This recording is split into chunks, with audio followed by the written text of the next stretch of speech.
네, 이번 달 들어서 국제 금값이 많이 오르기도 했지만 유독 국내 금값이 국제 시세에 비해서 21%나 더 올랐습니다. 지난해 말 이후 국내외 정치, 경제 불확실성이 커지면서 안전자산 수요가 급증한 점이 이른바 김치 프리미엄을 촉발한 것으로 해석되고 있습니다. 류완홍 기자입니다. 이달 들어 비교적 원달러 환율이 안정됐음에도 유독 국내 금값은 국제 금값에 비해 21%나 더 상승했습니다. 지난 3일 국제 금값과 국내 금값 차이는 0.5%에 불과했지만 10일에는 10%, 14일에는 21%로 격차가 갈수록 더 커졌습니다.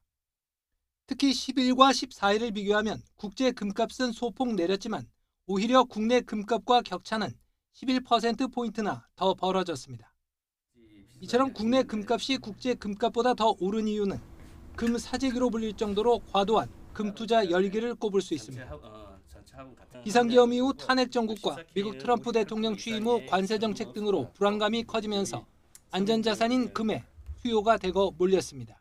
지금 현재 대내외 경기 불확실성이 특히나 큰 구간입니다. 그러다 보니까 안전자산인 금에 대한 수요가 국제 대비해서도 과하게 좀 유입되고 있다라고 판단하고 있고요. 이러다 보니 국제 금 가격 대비해서 한국의 금 가격이 상대적으로 오버슈팅하는.